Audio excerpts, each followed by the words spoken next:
तुम्ही खूप संकटात आहात का? स्वामींना रोज साकडं घालताय पण मार्ग सापडत नाही का? तर थांबा, कदाचित तुम्ही स्वामींनी सांगितलेली ही एक छोटी गोष्ट विसरत आहात. हा व्हिडिओ शेवटपर्यंत पहा, कारण शेवटचा उपाय तुमचे नशीब बदलू शकतो.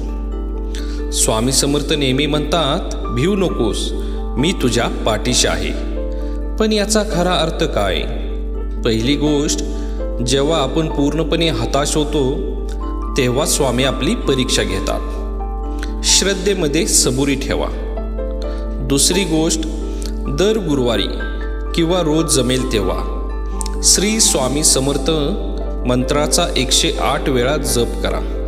हा केवळ मंत्र नाही, तर ती एक शक्ती आहे जी तुमच्या घराचा वास्तुदोष आणि नकारात्मकता दूर करते. तिसरी गोष्ट, स्वामींना 56 भोग नको असतात, त्यांना हवी असते ती तुमची श्रद्धा, भक्ती आणि गरजूला केलेली मदत. चौथी गोष्ट, आपण स्वामींकडे नेहमी मागणी करतो पण कधी आभार मानत नाही. आजपासून एक सवय लावा, रात्री झोपण्यापूर्वी स्वामींचे आभार माना.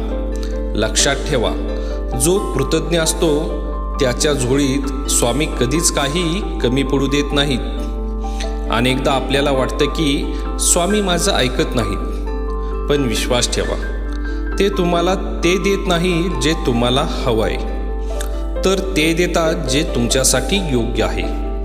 जेव्हा तुमचे सगळे मार्ग बंद होतात तेव्हा समजावे की आता प्रत्यक्ष स्वामींनी तुमचा हात धरला आहे.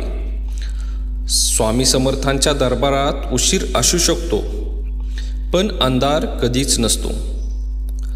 जर तुमचा स्वामींवर पूर्ण विश्वास असेल तर कमेंटमध्ये श्री स्वामी समर्थ नक्की लिहा आणि हा व्हिडिओ तुमच्या 3 प्रिय व्यक्तींना शेअर करा ज्यांना आज स्वामींच्या आशीर्वादाची गरज आहे. स्वामी तुमचं नक्कीच कल्याण करतील. श्री स्वामी समर्थ.